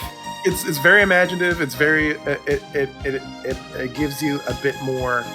It gives you a bit more action now that you're done with the drama. It kind of picks things back up a little bit more because things were kind of set at an even tone here. I do love the kind of simplified energy of this short. I don't blame anyone for saying like, hey, that second part was kind of weird, wasn't it? I actually kind of agree, but I still love it nonetheless because it's so cool to look at. You get Unicron showing up. It's a great design. He's shooting hyper beams out of his weird bio mouth. It's fucking cool. Yeah, this one is lower on my list because I think it's a fun little experience, but it feels kind of slight compared to the others. Like a lot of there's as much substance to the imagination or the it's hard to explain, but I think it's good. Yeah. And I will also say something that I don't think I've brought up because like the music is such a key and trademark part of this whole movie. The soundtrack's wonderful. It is. Do you know who did it? Who did it? Was it Joe Hisashi? It was. I knew it. Okay. For those who don't know, he is the main composer for Ghibli and Miyazaki's movies. So he has some street cred. Nice. Yeah, this came out. Yeah, the one thing I do like is when I was working on some animations, I put this on in the background. Yeah. And the music here for this short was something I did kind of go back and turn on from time to time. I like it a lot. I think this is one of the more memorable like trademark tracks. And I will also say, because something that I could see some people brushing up against is that because it's the 80s, this is a very synthy soundtrack. It is. But honestly, I kind of feel like that works in the movie's favor because it's so quirky and unique. Like, why not make the soundtrack a little unusual? Yeah, if you're into synthwave, this is probably your jam, because the aesthetic of this short is still very, it's still very like mechanized, very 80s. Fun very fact: neon lights. Yeah. According to the liner notes, do you know what the main inspiration for this short's aesthetic was? What? The video for "Take on Me." That's cool. I love it. So there's some American influence there, which is funny. Or actually, no. I guess European. Yeah. The director and the band are European, so Western influence. Next short. Okay, I'm very curious to talk about this because we need to talk about Cloud. Okay, we need to talk about Cloud. Okay. So this little robot boy pops out of a cloud and walks in a corner for 5 minutes. While various backgrounds and events are shown behind him, and it's intentionally done in a more cropped frame. It's the only one that's in 4:3 even to this day, because that's how they did the drawings. And it's a very limited, sketchy sort of animatic style to everything. The robot boy is the only fully animated part, other than some really cool effects animation. But it's like monochrome colors. There's not as much of a plot. This is the short that leans the most on like an abstract art house feel the most, and I can definitely see it being the most divisive. Some dipshit could just say, this one is just a boy walking against some clouds. The end. And I think that would be the most dishonest way of putting it. And it's a very simplified way of saying it. But if someone were to be into anime and very not impressed by like experimental stuff or wanted something different, then I could see them making that exact comment. Because I looked at Cloud, and I kind of, when I was baby anime fan, I thought that shit too. Yep. But looking back at it now as I'm getting older, and I started to understand animation a little bit more, Cloud is probably my favorite one. That's interesting. I kind of have not as similar in that it's not my favorite, but I had a similar journey from my college days because I like this one the least by a mile when I originally saw the movie. And maybe it's just my taste changing or me maturing, but I have a way more respect for it now as this sort of both this meditative thematic experience and even just like zoning out and enjoying the sensation of it. zoning out is probably the one takeaway that I could bring out of Cloud, because there have been times when I would turn on Cloud and just work. Like I mentioned this not too long ago, saying that I would turn on this anthology just for the music a couple of times. But even though I remember a lot of these shorts from a young age, Cloud was actually the one I missed as a kid, if I remember correctly. But going back into it, coming back to Robot Carnival and watching it as I got older, I started to see Cloud, and I started to form better opinions about it. And now I'm looking at it now as a 37-year-old adult, and I'm a bit more at peace with it. And I'm also looking at it at a more technical aspect, because a lot of these shots are very hard to do. Are very hard to disseminate, and you can kind of with a couple of other OVAs that have come out around that came out around this time, like Angel's Egg and whatnot. It still has that very ephemeral, your whatever interpretation you come up with might be the right one kind of feel. And I have a good deal of respect for that kind of direction. I kind of feel like this is because the idea is that this robot boy is just walking on some sort of journey, and the idea is at the end he gets the Pinocchio treatment and gets to become a real human boy. And I kind of get the sense that he's just experiencing life, the highs and lows. We have a beautiful environment, but then we have a storm and missiles in a mushroom cloud. The clouds in the background become they form little communities of people or cherubs or cloud angels, and they interact with them. They force hardship on this kid. There are points when, on a technical aspect, in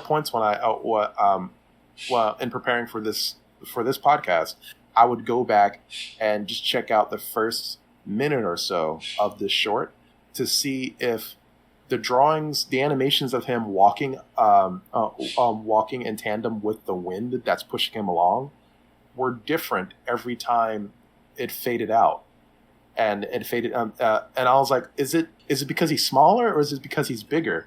And I think they're different. They're different sets of animation within each clip. Different walk cycles. Yeah, so the timing's a little different. One's a few frames slower or a few frames faster. That actually would add up, because presumably he got the same budget and crew and stuff, and that meant if you're doing more limited backgrounds and you're focused more on one character animation and effects animation, you can go the extra mile with that character. Yeah, so it feels like that when every time they messed with this character, it was a whole new set of motions and energy and timing, even if it was the exact same idea. So the wind pushing against his back, and he's kind of just slowly trying to keep his balance so he doesn't topple over as he's walking. Each step that he takes feels a little heavier or a little bit more deliberate each time a new segment happens.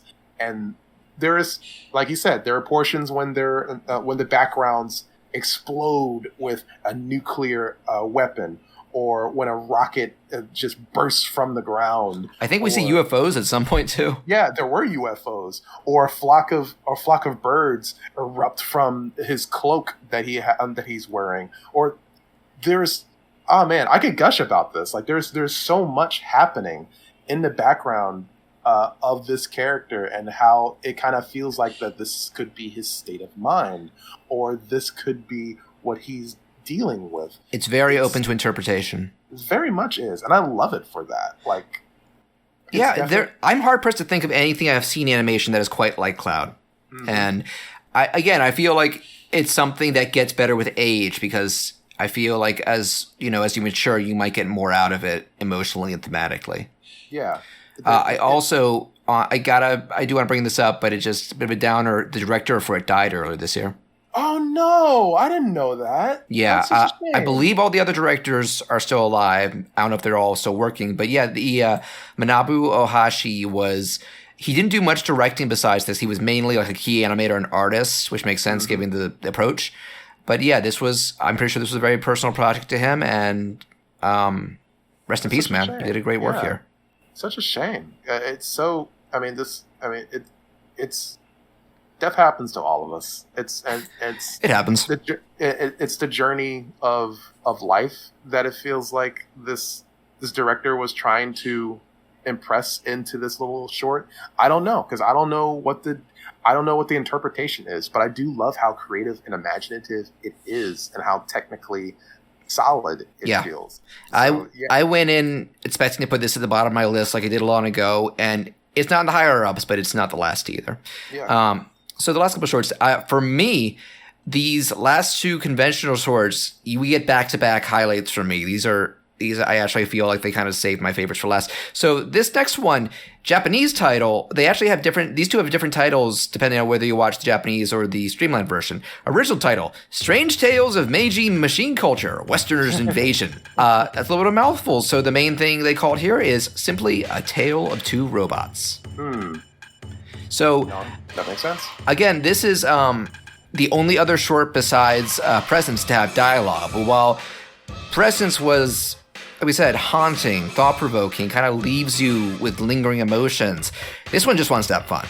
Yeah. And it's a goofy, fun, exaggerated period piece where in feudal era Japan, I guess Meiji era, this Western man scientist just comes out of nowhere in a big, like, brick-lined, old-timey mech, yelling and rambling and being a kook, and basically Voltron comes out.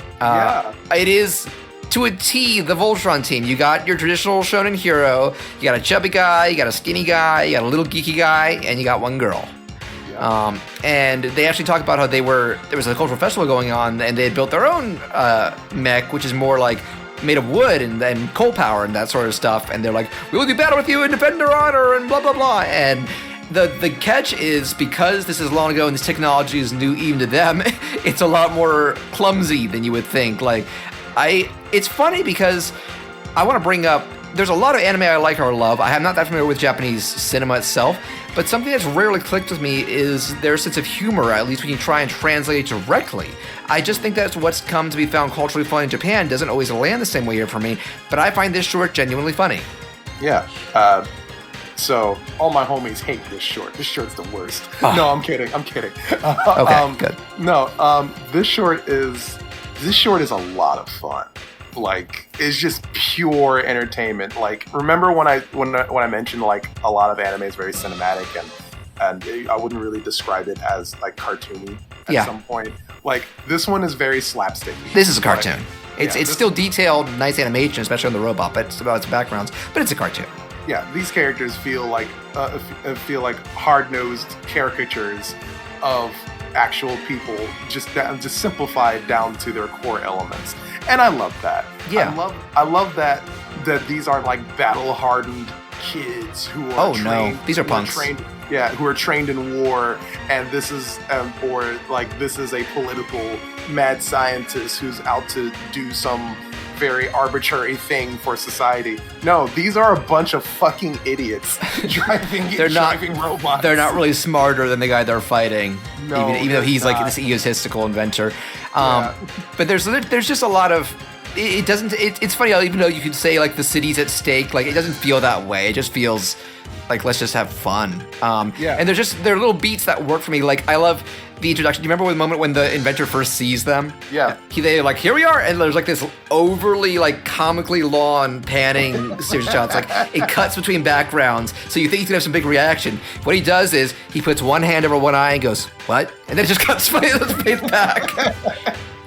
Like this. The camera loves to have fun.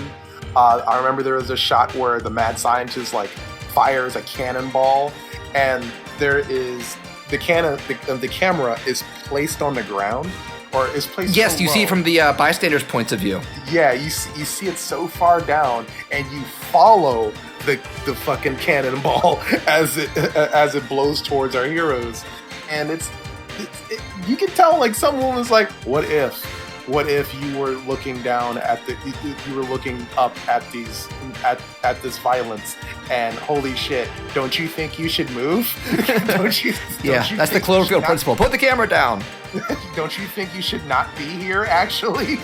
Yeah. There's there's just other funny stuff like I like because it's kind of taking the piss out of like big dramatic battles. Remember when they try and take their first step with the wooden robot? And they just kick a building to pieces. Like no. They just kick someone's house or something. It just comically flies into the air, and it's just this stiff leg going up. Like, good job, guys. No one trained you. Why do you have this? Excellent job. You saved the city. Great. Oh, no, they even touch on the end, like, man, most of the town's wrecked. But we saved the day. And there's other stuff I want to talk about. Like, okay, did you watch this in Japanese or English? I watched it in Japanese. Have you ever seen the dub? I've seen both versions, but I vaguely I don't remember the dub that well. Okay, you would have some thoughts because I want to touch on the interesting thing is in even Japanese, the scientist speaks English. Yeah. I was looking at it on YouTube. He did speak English. I thought that was cute. Yeah, because he's meant to be. I think he's meant to be American because his name is like John Jack Fulkerson, so a very Western sounding name. Oh, the third. He's like, yeah. So this was along with Presence. This was when Streamline brought it over. They dubbed them, and they actually did go and redub the scientist because not the best acting from the original guy. It's a little stilted at points. I looked it up. That actor only has like the one credit, so it might have just been like somebody's American friend or something. Yeah, so it's someone like they got the janitor or something. But the Japanese people, they gave them like broad Japanese Asian accents. So it's like, oh, so many buildings are destroyed. So terrible. It's that. It's Mickey Rooney and Breakfast at Tiffany's. Oh, fuck, that's awful. But it is just as a time capsule, I can't help but laugh at it. What do you think you're doing? What's wrong? All you've done so far is destroy half the buildings in that neighborhood. Oh, is that so? Listen, pick You up. egotistical glory. How? So I like the part where they're when they're shooting at each other, and everyone's freaking out. Yeah. And the Voltron team shoots the mad scientist, and they think that they scored a direct hit. Yeah, but he's not. brick lined. Yeah, he's like, well, ha, you fools! I've actually covered my robot with bricks, and it's like, God, it's such a simple idea, but it worked. Yeah, fuck, you got to give it to him. Actually, and I love that the leader is like, all right, so he's on the shoulder, so we'll fire at him instead of the robot, and the big guy goes, but that might kill him. But that might kill him. That's the point, man. I think my favorite of Team Voltron is the guy piloting the legs who just spaced out. Yeah, he doesn't. Like, he you ready? I'm ready. He's not care if he's there. He's just like they get hit and there's stuff falling down. He's just picking his nose. I was like, huh. I also want to touch on a little bit about the dub. A lot of veteran voice actors in there. The main female voice actress who voices both the girl in Team Voltron and the robot girl in Presence. This was actually one of her final roles. She died in a car crash right before. Oh man, that's very uplifting information. Okay, here's more uplifting. No, this is genuine. Because I always like to notice like who am I familiar with in this. Our board guy, you wouldn't guess it from the voice because it's just like this name is like I'm sad. It's Goldar. It's Goldar from Power Rangers. Imagine, I'm ready. I'm gonna get the mages. That's funny. I like that. Yeah, that is funny. But yeah, this is just a highlight for me. And I noticed that like I feel like they strategically one of the important things of watching in the intended order is that in both cases when we get heavier shorts like Presence or Cloud, we get a palate cleanser like Starlight Angel or Tail Tuber Robots. Like, okay, let's lighten up a bit. Yeah, and that and I think and that was intentional. I think because this has to be.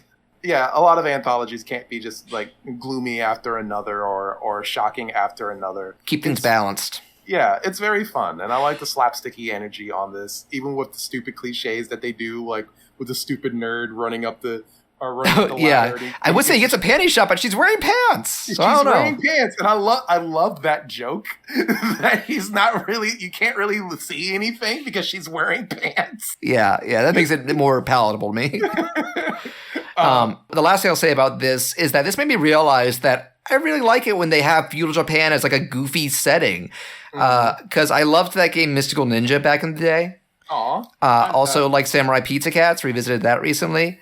Yeah. But I realized like that setting hasn't been in vogue for like 20 years now. They just stopped doing that.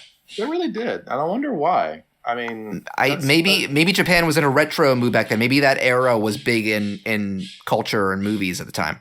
The last time I've seen feudal Japan was probably there was this Netflix show that came out. What was it? it starred a black dude as a black dude within with Lakeith Stanfield, right? I think so. Yeah, I'm gonna look that one up. But I'm talking as comedies, like lighthearted comedies. Like they just that setting, they don't do that before. I mean, anymore. I hope that someone.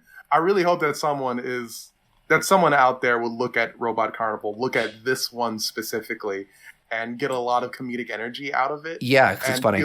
And feel like, man, I could probably work with that if I can research a little bit more about feudal Japan. That'd be fun. Also, the show you were thinking of is Yasuke.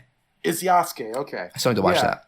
I heard it's. I've seen a few clips of it. It wasn't really my jam, but it seems to encapsulate a lot of action, supernatural, a lot of robot tech.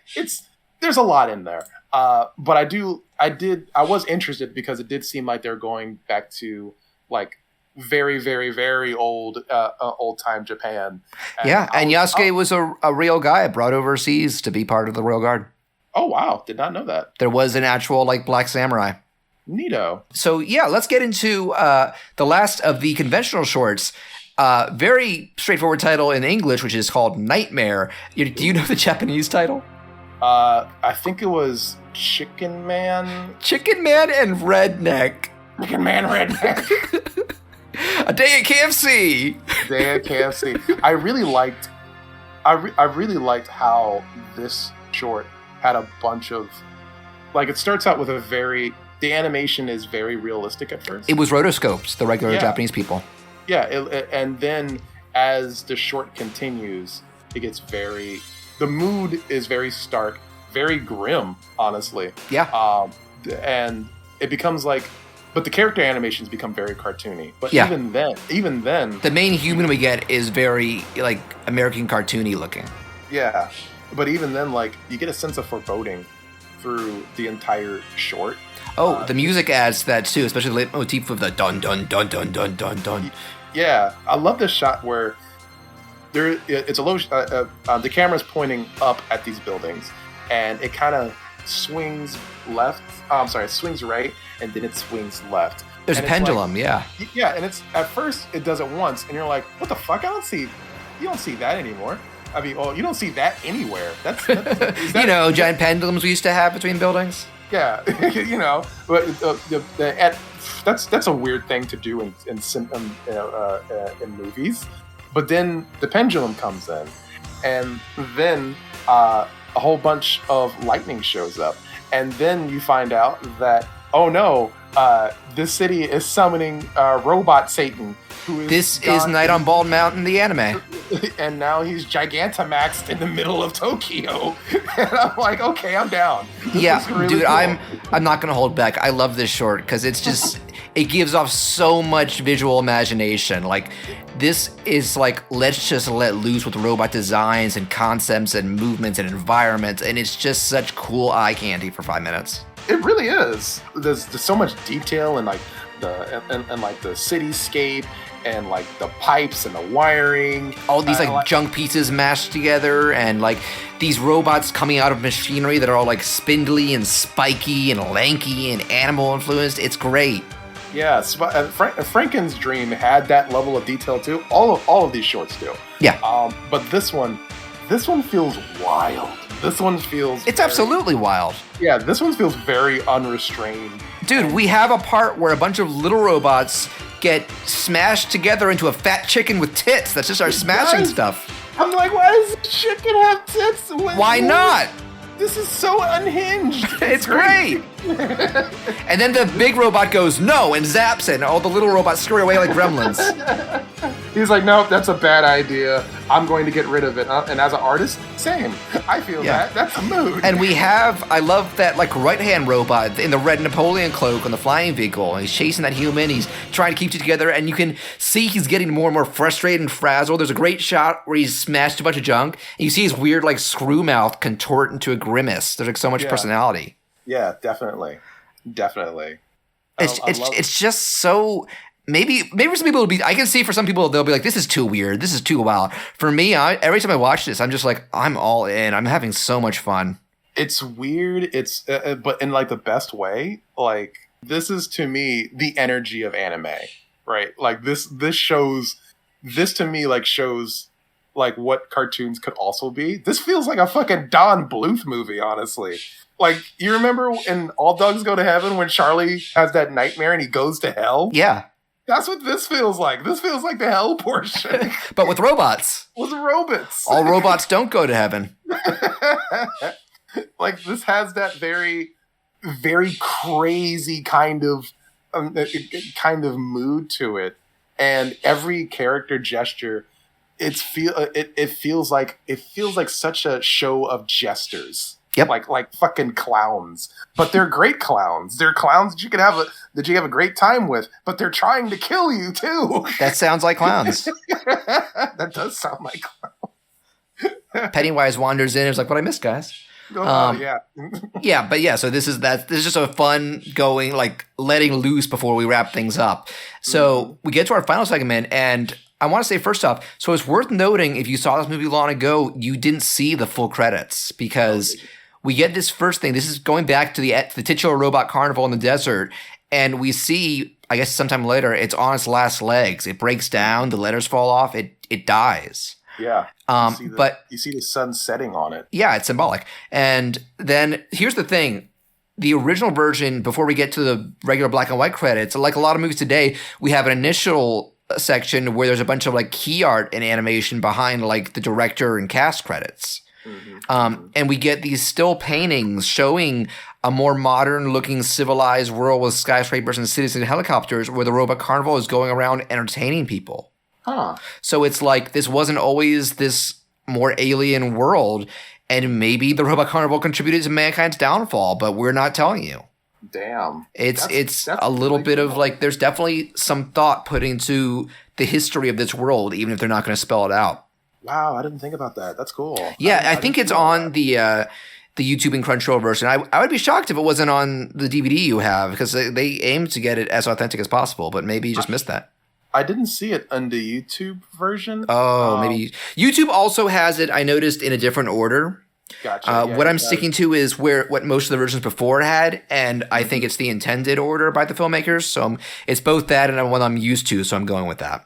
Gotcha. Okay. But the actual ending is, if it's just another more like, let's do darkly violent, where it's later, it's like the robot carnival becomes a bunch of ruins covered by sand. This one guy passes by on like a llama or something and finds this one orb. He's like, oh, I'll take it to my family. And there's like this kids, the wife with the baby. Oh, what can go wrong? What could go wrong? And he opens the orb and it's one of those little ballerinas. And it's dancing and there's music. They're clapping and laughing and kaboom. No kaboom. And Dead. That's the end. and the house is replaced with big metal letters like the thing, but it just says end. And it's cow and chicken principle. It's very cow and chicken, just without Charlie Adler screaming at the end. and you can see the llama, the one survivor, is like on its back, shit, like he's a turtle or something. It's a very fun, also darkly comedic. Let's kill a family, but it's not gory or anything, so you can roll with it. So yeah, that is Robot Carnival. What a ride! What a ride indeed. So we got to wrap up, but before we do, let's go over this really quick. I told Chris, let's do our ranking and of least favorite to favorite and why. Do you want to go first? Do you want me to? You go first. All right. I will say that I cheat a little bit by giving some ties to certain segments. Yeah, that's fine. But we'll say that mainly gets to the end. All right. So I do have Deprive at the bottom. I think it's cool. I think it's flashy. I think it's stylish.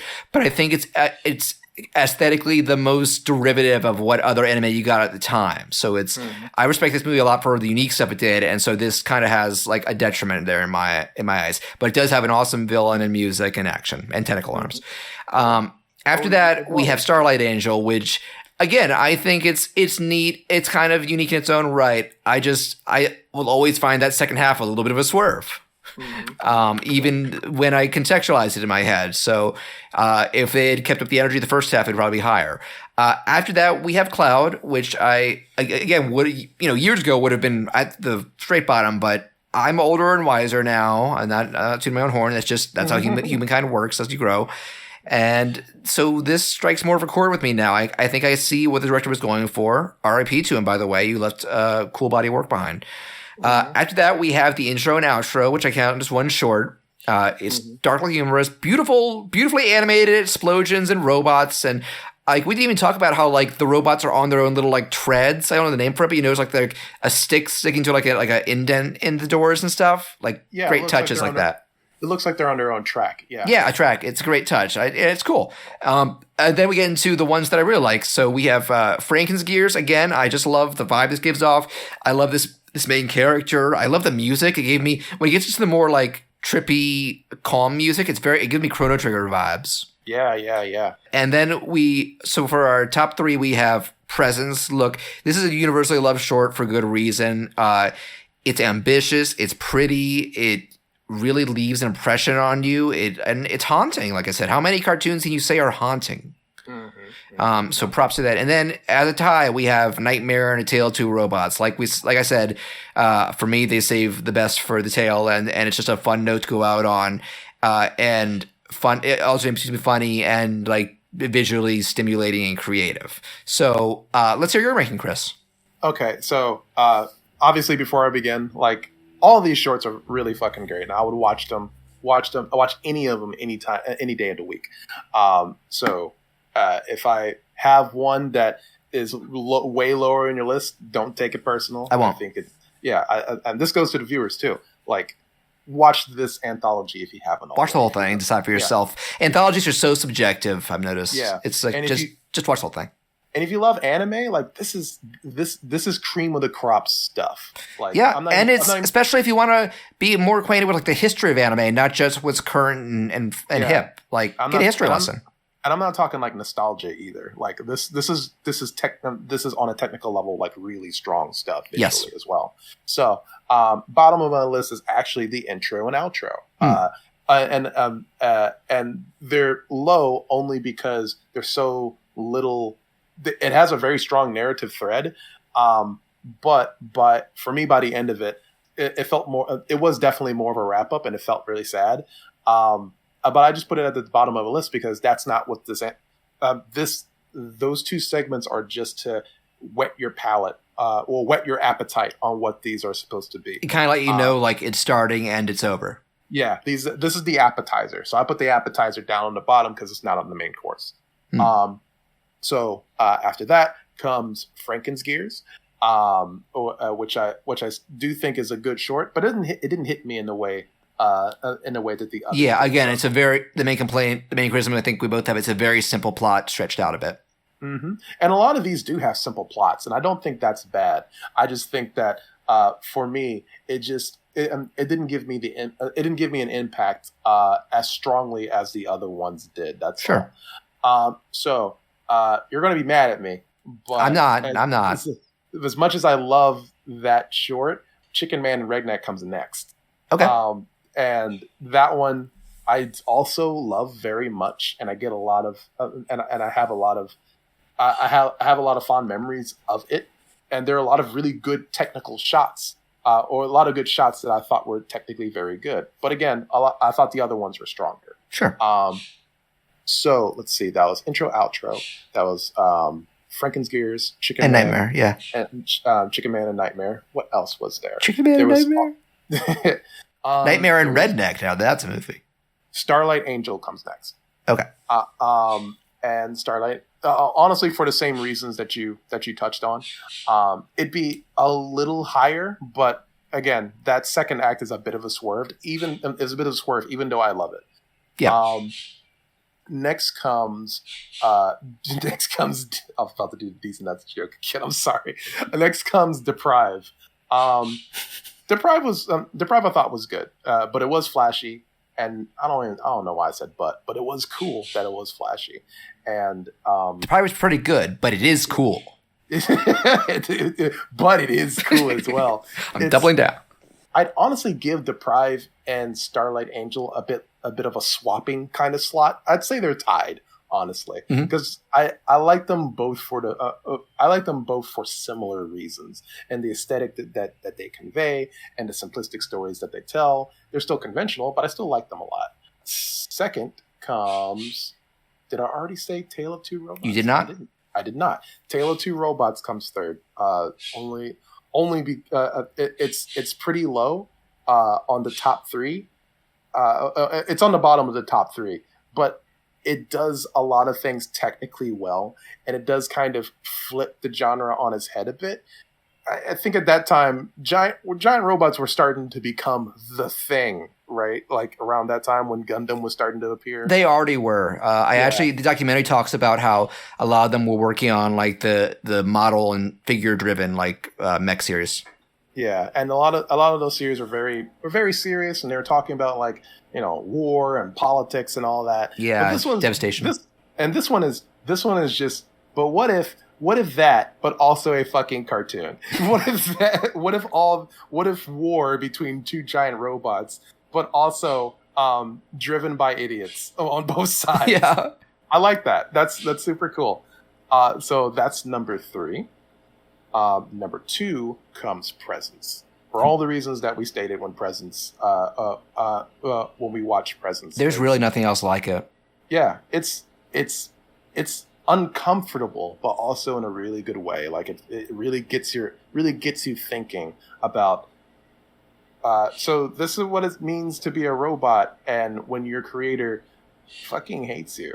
Yeah, and we didn't even touch on the ending, which you can take in many different ways. Yeah, like that, like forgiveness, or the fact that his guilt caught up to him, and he just just fucking died like an Advent Children character, or a Kingdom Hearts character. See, I view it that was the last scene was another vision or hallucination he had because he imagined the girl dying before.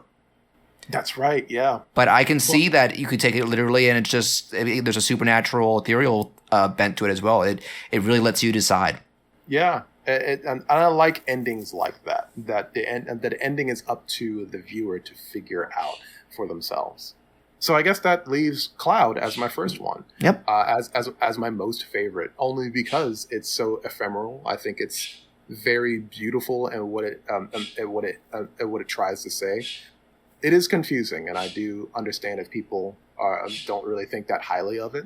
But me personally, I think it's probably one of the most effective ones because I can look at it, I can watch it, I can be entertained by it, and use my imagination in a way where I'm kind of filling in the blanks of the story that is being impressed upon me. Not every film or story has to have a definable message or a clear theme spelled out to them, and I understand I understand that we've been kind of conditioned to want that with our films or with our stories, but I still think that it's okay to have stories that are very open and also very creative and still invoke a sense of beauty and imagination, and Cloud does that for me. Yeah, again, much like Presence, there's nothing quite like it, and it left me with a real sense of these nuts. Good.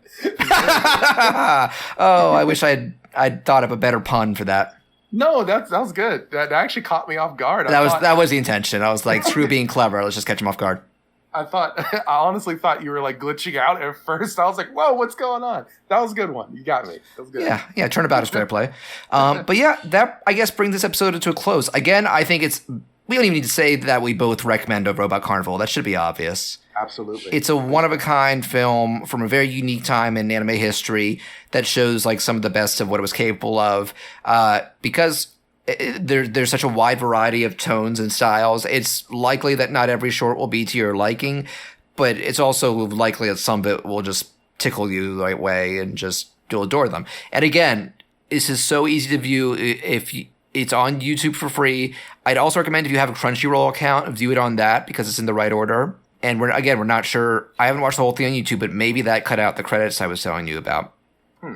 But again, also, if you fall in love with it after that, get the DVD or Blu-ray by Discotech. It's a fantastic release and remaster. I know I will at some point. Yeah. So that brings things to a close. I know Chris has a meeting he needs to get to, so I will not keep you much longer, but I want to thank you again for coming on. It's always great to talk these, especially ones like these that we kind of have some personal history with. I wasn't sure how long ago your history went back with, but it's cool that you're part of the OG 90s Discovery and crowd for it. Me, I'm a little late, but still not recently. And again, where can people find you and your projects? You can find me on Twitter at It's Me, Chris Wade. You can also find me at mastodon.art with the same handle, It's Me, Chris Wade. You can also find me on YouTube at Sparkflow Studios, LLC. Yeah, that's it. Thanks for having me, doesn't Will of Monsters have an account too? Will of Monsters does have a Twitter account. Thanks for reminding me, by the way. Yeah. So the Twitter account for Will of Monsters is just Will of Monsters on Twitter.